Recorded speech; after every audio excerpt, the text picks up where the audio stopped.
Continue here. South African Airways says it will break even in the next 3 years, and that's despite the carrier facing serious liquidity issues. The airline appearing before Parliament's Standing Committee on Finance. Now, that meeting was postponed last month after members couldn't agree if it should be closed. There are things that are much more in the macro environment, like the foreign exchange movement, that has both impacted both cost, revenue, as well as the underlying financing instruments, including foreign currency translation.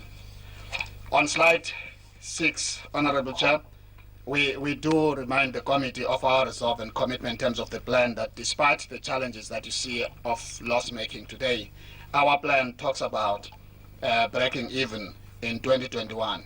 So we're still committed to that plan, and we are going to articulate a lot more what we have done to date to try and move forward in that. So we're still committed with the break-even point of 2021. Well, one of the big questions that has gripped the national conversation has been one over land, and certainly this conversation is not unique to South Africa.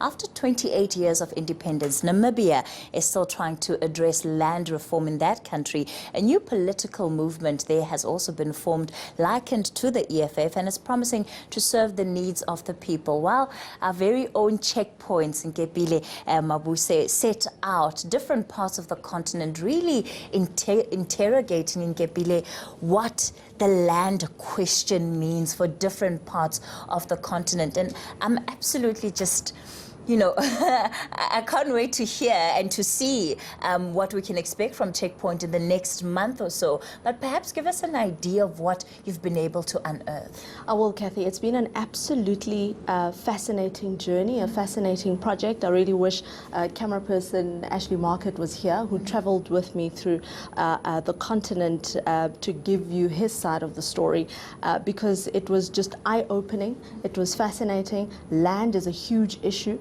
all around the world, but specifically on the African continent because of our colonial past. So we went in West Africa, we went to Ghana, where we focused specifically on the need for urban land. Ghana is a quickly urbanizing country, and in the capital city, Accra, there is a shortage of land, and it's become so expensive that a lot of people actually cannot afford to stay in places like Osu in the heart of Accra. In Tanzania, we focus mainly on the nationalization of land. In Tanzania, the land is owned by the government and it can lease it to whomever it pleases. And we went very close to the Serengeti National Park. A lot of people will know about it because it's very popular. But there the Maasai live, and they're a pastoral people.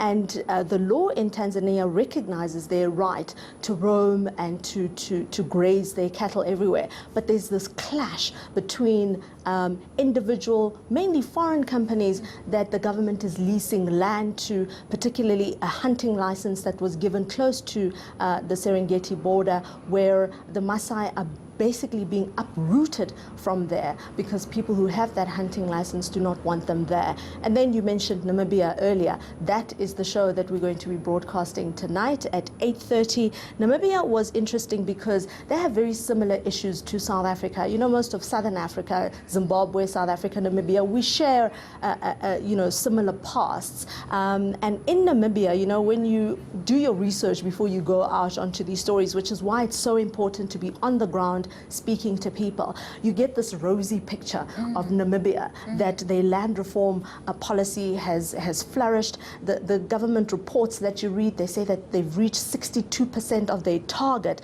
to buy land and resettle people. But when you look at the finer details, you realize that they actually have only resettled 2%.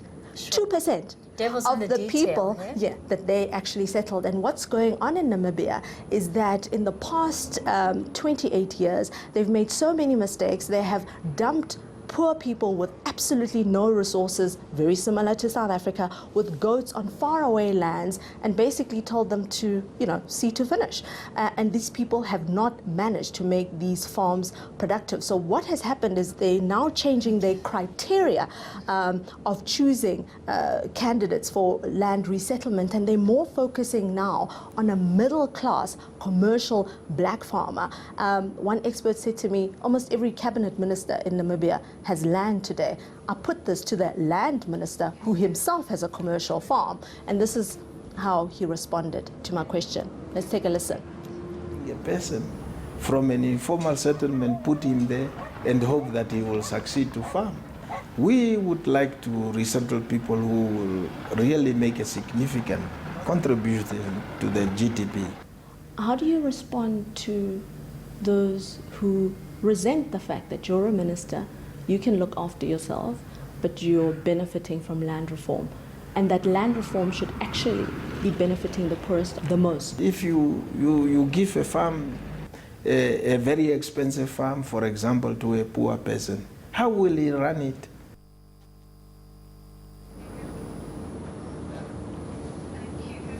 And of course, Nkepile, this draws on a broader conversation around how ultimately some of the land reform processes that are undertaken end up benefiting the elite and not necessarily going to the people that need it the most. Now, in terms of South Africa, we are often accused of being very inward-looking, thinking that we're a pariah of sort. When you draw the parallels around our own situation and what you've seen in Namibia, what you've seen in Ghana and Tanzania, what do you think are the lessons we can be taking from some of these countries? People need to take charge of the land question. They need to speak out. We have almost, as citizens, outsourced this land thing to governments and politicians. They tell us, this is the way that we're going to go, and if it doesn't work, who suffers? It's the people at the end of the day. And I think what this does is it tells the series on eNCA every Thursday, what it will do, it will force South Africans to start thinking very critically about land, what returning the land means to them, because it means different things to different people. South Africa is an urbanized population. We're about almost 66% urbanized. So we need to talk about urban land. People need to be speaking out about what they want and what's going to suit them, and stop allowing politicians to dictate what the solutions are to their problems, because we've seen failures across the continent because politicians implement policies that they think will work and then they don't work. And another thing is it's very rarely measured. I've come back from Namibia. I don't know. There's no measurement of how successful some of these farms are. The minister says to me, oh, you're giving me examples of disasters. Some people have succeeded, but where are they? Where are the numbers? There is no tracking. The minister himself doesn't know who has been successful and who has failed, because they haven't tracked anything in the past 28 years. One of the other questions that's often asked when people talk about land is, what do people want land for? So you want land, what are you going to do with it? Is it for agriculture? Are you going to set up shopping centers? And that's one of the big questions that South Africans are still grappling with and need to interrogate. But as far as agriculture is concerned, and where land reform has taken place, what has been the result for some of the case studies you looked at? Look, it cannot be a one-size-fits-all solution, because not everybody is going to be a successful farmer, and not everybody wants to farm. But what happens with politicians is they feel that they can just dictate to the poor what the best solution is to them. So in Namibia, for example, you have poor people being sent to faraway lands on the borders of Namibia where they absolutely cannot farm. The land is not conducive for farming. And when they fail, the government says, oh, well, the people always want handouts.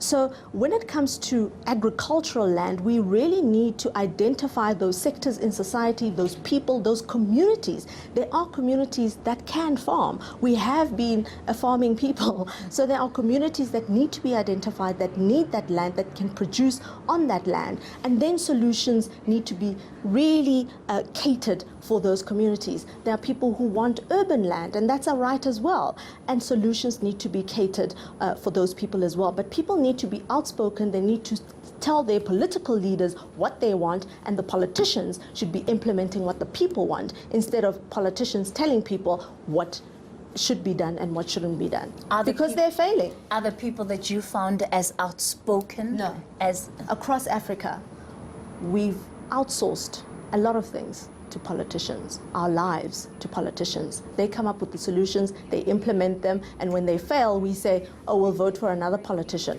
But most politicians are the same.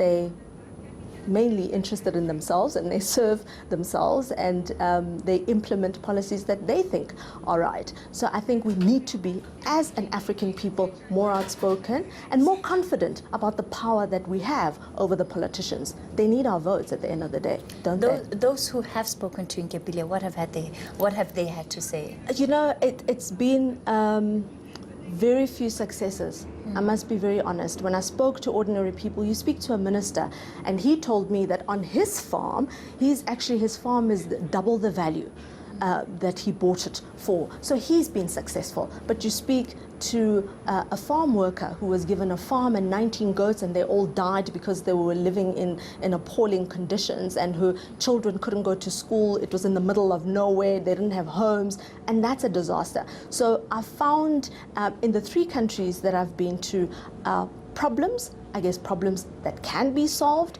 but I don't know if the solutions are being sought from the people, because they know what's good for them. All right. And of course, people can expect to see everything that you've put together for us in the next month of June, coming up on Checkpoint. Every Thursday at 8:30 on eNCA. And the repeats?